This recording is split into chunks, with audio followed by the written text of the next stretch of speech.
Hi, I hope you're doing really well today. I'm here with another thought for the day. We're continuing to look at the theme of the beauty of the character and the nature and the name of our God. The more we know God, the more confidence we will have in approaching God, the more boldness we will have in our spirit, the more we will be transformed into His image, and the more satisfied we will be in God.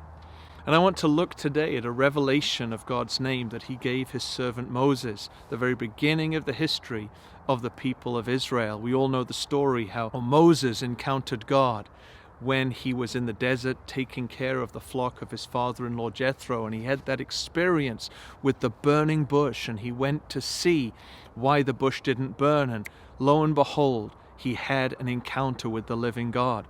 And it was from that place that God gave Moses the assignment to go and confront Pharaoh, the most wicked and the most powerful man on the earth in that day, and to command him in the name of God to let my people go.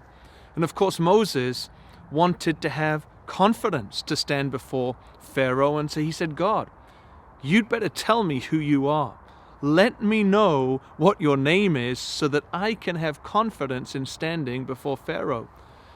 And God gave Moses in Exodus chapter 3 and verse 14, perhaps one of the most obscure names when you first hear it. He said, I am that I am. Tell Pharaoh that I am has sent you. And I always used to find that very obscure. I couldn't even start with it. And then I read that our God is the God who was, the God who is, and the God who is to come. And what gives me confidence in life is not knowing what God was like, and not even knowing what God will be like, but what gives me confidence in my day-to-day life is knowing who God is. And God said to Moses, I am that I am.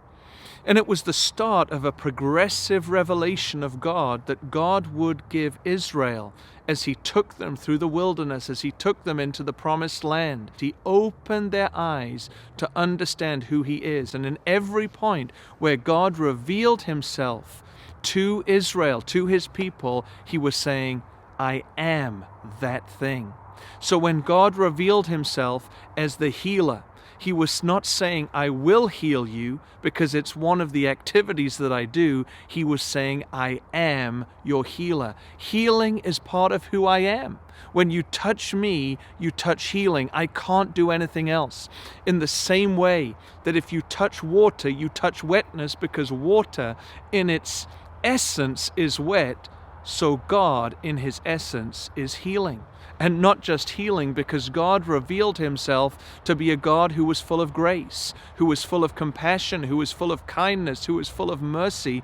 And He wanted His people to know that kindness is not just something that God shows on a good day, and compassion is not just something that God has when His emotions are touched. He wanted His people to know, I am that I am. I am compassion. I am grace. I am mercy. I am justice. He is always those things because they form part of His essential nature. You know, we human beings, we change with our circumstances, we change with our moods. Sometimes we want to be kind, and sometimes we feel like being angry. But God is always those things that form the part of His essential nature. I am that I am. I am kind because that is part of who I am. I am merciful because that is who I am. God can be nothing less than merciful. He can be nothing less than righteous. He can be nothing less than a healer because He is what He is.